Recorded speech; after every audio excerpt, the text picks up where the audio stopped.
Now calls Bryan McCann, and also, did you recognize? And also Representative Moody's now present. Come on up. And if you would, state your name. Absolutely. Good afternoon. My name is Bryan McCann. I'm a resident of Travis County and an instructor and doctoral candidate at the University of Texas. And today I'm here as a member of a group called the Campaign to End the Death Penalty. In the summer of 2007, I had the honor of being involved in the grassroots campaign that helped bring visibility to and ultimately persuade the Board of Pardons and Paroles and Rick Perry to commute Kenneth Foster Jr.'s sentence to life in prison from the death penalty, and learned a great deal about the law parties and the way Texans really seem to feel about the death penalty here in Texas. Ms. Phelps started alluding to something that I wanted to elaborate upon a bit about Kenneth's case, which was, after all the convictions were done, after Kenneth and Mauricio were sentenced to death for capital murder, being tried side by side, and after Dillard and Steen received their sentences, Dillard and Steen changed their story. And I think that's an important element that highlights some problems with the law parties as it currently stands with the death penalty qualification. In sworn affidavits after their convictions, they stated that Kenneth nor they had any basis for knowing that Mauricio Brown was going to kill Michael LaHood, because as far as they knew, the evening of robberies was over. That Kenneth had himself said it's time to cut this out and time to head home. So as far as everyone else in that car knew, they were heading home and no more robberies were going to take place. For all they knew, as Ms. Phelps indicated, Mauricio Brown was getting out of the car to talk to Michael LaHood when he tragically shot him. And that's relevant because that begs the question, why didn't they bring that up during the original trial? And it's because they pled out.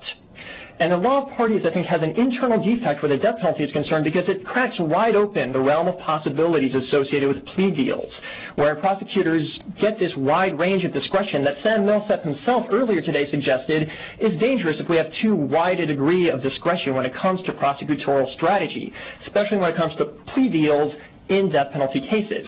So it stops being a matter of the heinousness of the crime and a broader question of calculation and strategy, which the law parties really renders possible when the death penalty is attached to it. So I think that's something about Kenneth's case in particular that's worth noting out that says a great deal about the law parties itself. During that summer of 2007, when we were campaigning around the Kenneth Foster campaign, touching base with national media, getting support from people like Desmond Tutu, former President Jimmy Carter, and a host of other supporters across the country and across the world, we met a number of people.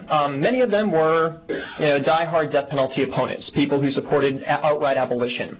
But a number of people, including Texas residents, were much more ambivalent about the death penalty. Some of them who came to our side were even against capital punishment, because in spite of their own principled support of the death penalty, they saw an internal defect in Kenneth Foster's case, something profoundly vulgar about a man who was on death row, who was factually innocent of murder, who didn't pull the trigger. And they felt in a number of ways that they had effectively been lied to, because all our lives we are told that the death penalty is reserved for the worst of the worst. And here we have a kid who was, and I say kid because Kenneth may have been over 18, but he was young, he was in the wrong place at the wrong time, and he was on death row for precisely that reason. And as a result, we had a number of people signing our petitions, contacting the Board of Pardons and Paroles, who in most cases were in favor of capital punishment. And I want to read some of these numbers. We collected over 5,000 signatures in support of commuting Kenneth's sentence. And the Texas Board of Pardons and Parole received nearly 12,000 communications in favor of commuting Kenneth's sentence. And while I don't have the numbers with me in favor of Kenneth's execution, I do have that information that I can submit later, and I can tell you that they were dwarfed by those in favor of commuting Kenneth's sentence. And fortunately, we won that one. And I think the reason is in large part both because public opinion is beginning to turn against the death penalty in many ways, but even for those who support capital punishment think it is downright backward to apply it in cases where people are not the shooters, where they were simply present at the scene of the crime. Before I wrap up, I want to point to some other cases that I do think really highlight some of the problems associated with having the death penalty attached to a law like the law party, which is why I think Representative Hodges' legislation is so crucial to us in Texas right now. The first is the case of a man named Doyle Skinner, a man who was executed for a murder while the actual shooter was sentenced to life with parole. Another one is a man named Eugenio Montoya. He was sentenced to die for restraining a man named John Caleffer while Juan Villavicencio stabbed him to death. Now, the interesting thing about this case is that while Villavicencio's family members were star prosecution witnesses in Montoya's trial, which came first, they changed their stories in their own family member's trial, in Villavicencio's trial, and he was acquitted.